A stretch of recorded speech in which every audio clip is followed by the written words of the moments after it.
ఒత్తైన కనుబొమ్మలుండాలని ప్రతి మహిళ కోరుకుంటుంది. ఎందుకంటే కనుబొమ్మలు ఒత్తుగా ఉంటే వయస్సు తక్కువగా కనిపిస్తుంది. కనుబొమ్మలు మన లుక్ ని అట్రాక్టివ్ గా మారుస్తాయి. కొంతమందికి పుట్టుకతోనే ఒత్తైన కనుబొమ్మలుంటే మరికొంతమందికి పలచగా ఉంటాయి. అలాంటి వారు తన కనుబొమ్మల్ని ఒత్తుగా చేయడానికి చిట్కాలు వెతుకుతూ ఉంటారు. మీరు అలాంటి వారైతే మీకోసమే ఈ వీడియో. ఒత్తైన కనుబొమ్మల కోసం ఖరీదైన ట్రీట్మెంట్లని ఆశ్రయించక్కర్లేదు. ఎటువంటి ఖరీదైన సీరంలు వాడకుండా వాటిని ఎలా పొందాలో చూద్దాం. సహజ సిద్ధమైన దినుసులతోనే ఒత్తైన కనుబొమ్మల్ని సొంతం చేసుకోవచ్చు. 1.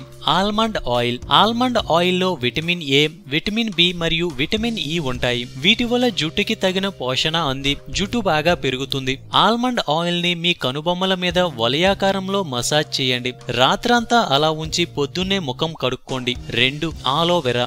ఆలోవెరాలో ఉండే ఆలోనిన్ అనే పదార్థం జుట్టు పెరుగుదలకి తోడ్పడుతుంది. ప్రతిరోజు రాత్రి పడుకునే ముందు మీ కనుబొమ్మల మీద ఆలోవెరా జెల్ ని మసాజ్ చేయండి. మీకు ఫలితాలు వచ్చే వరకు ఇలా రోజు చేయండి. 3. కొబ్బరి నూనె. కొబ్బరి నూనెని కనుబొమ్మలకి పట్టించడం వల్ల కనుబొమ్మల జుట్టు ప్రోటీన్ కోల్పోకుండా ఉండి ఒత్తుగా పెరుగుతాయి. ఈ నూనెలో ఉన్న లారిక్ యాసిడ్ కనుబొమ్మల జుట్టు ఒత్తుగా పెరిగేటట్లు చేస్తుంది. దీనిలో ఉన్న యాంటీ బ్యాక్టీరియల్ గుణాలు జుట్టుకి ఇన్ఫెక్షన్ రాకుండా కాపాడుతుంది. 4. ఆముదం. కనుబొమ్మలకి ఆముదం పట్టించి కొంతసేపాగి కడిగేయండి. ఆముదంలో ఉన్న సహజ గుణాలు కనుబొమ్మలో జుట్టు ఒత్తుగా పెరిగేటట్లు చేస్తాయి.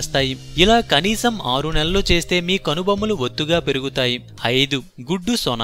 గుడ్డు సొనలో ఉన్న బయోటిన్ జుట్టు పెరుగుదలకి తోడ్పడుతుంది. కనుబొమ్మల మీద గుడ్డు సొనని పట్టించి 20 నిమిషాలు ఆగి వెచ్చని నీటితో కడగండి. ఇలా 2 వారాలు చేస్తే మంచి ఫలితం ఉంటుంది. 6. మెంతులు. వారానికి 2 సార్లు మెంతులు పేస్ట్ అప్లై చేస్తూ ఉంటే మీ ఐబ్రోస్ ఒత్తుగా మారిపోతాయి. మెంతులు పేస్ట్ ఐబ్రోస్ కి రాసుకుని కాసేపుడు తర్వాత గోరువెచ్చని నీటితో శుభ్రం చేసుకుంటే మంచి ఫలితం ఉంటుంది. అందం, అభినయం, ఆరోగ్యం. సో మేము పెట్టే అప్డేట్స్ ని రోజు ఫాలో అవుతూ మీ అందాన్ని కాపాడుకోండి. మీకేమైనా టిప్స్ తెలిస్తే కామెంట్ లో పోస్ట్ చేయండి. చివరగా సబ్స్క్రైబ్ చేయడం మాత్రం మర్చిపోకండి.